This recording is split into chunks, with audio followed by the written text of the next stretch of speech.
Hi everyone, আজকে আমি অনেকটাই লম্বা একটা হেয়ার নিয়ে এসেছি। দেখো আজকে পুরোটাই হেয়ার আমি কেটে নিচ্ছি না রেখে দিচ্ছি।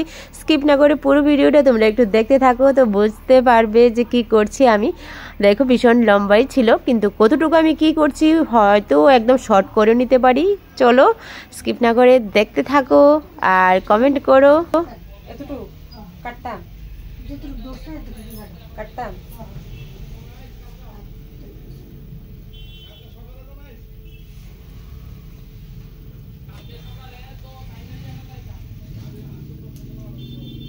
এখন আমি ভালো করে কোম করে নিচ্ছি, ভালো করে কোম করে পিছন থেকে তো দেখতে পারছে না, তো দেখে আমি পিছন থেকে সবটা হেয়ার কেটে নিচ্ছি না রেখে দিচ্ছি। নাকি এতটুক কাটুম নাকি এতটুক কাটুম?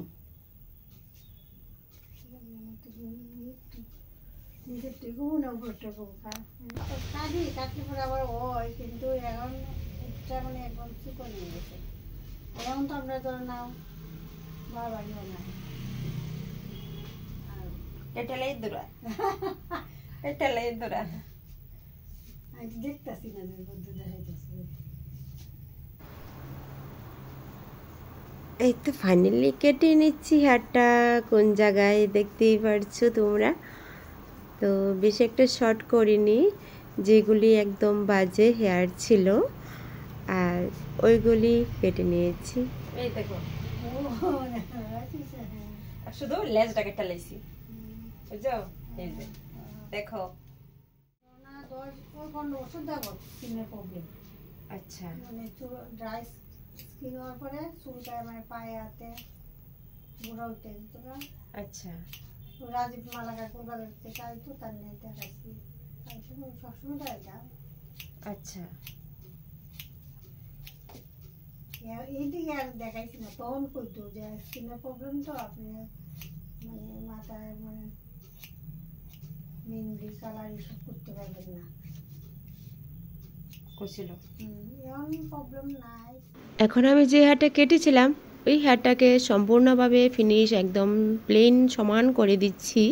নিচে থেকে বসে দেখে নিচ্ছি কোন জায়গায় আমি ছোট বড় আছে, তো ওইগুলোতে আমি সুন্দর করে কাটিংটা দিয়ে দিচ্ছি। তো কাটিংটার পরেই দেখে নিও হেয়ারটা একদম প্লেন সমান হয়ে গেছে।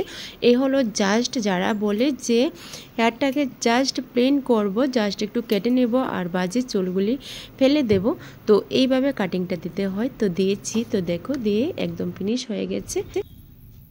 কেমন লাগছে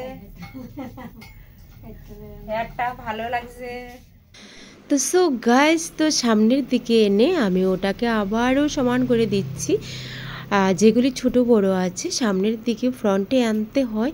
তো তারপর একদম ফাইনালি রেজাল্ট আমার হয়ে গেছে। কেমন লাগছে? তো আজকের জন্য এতটুকুই। কার কাছে কেমন লাগলো অবশ্যই কমেন্ট করবে। ওকে।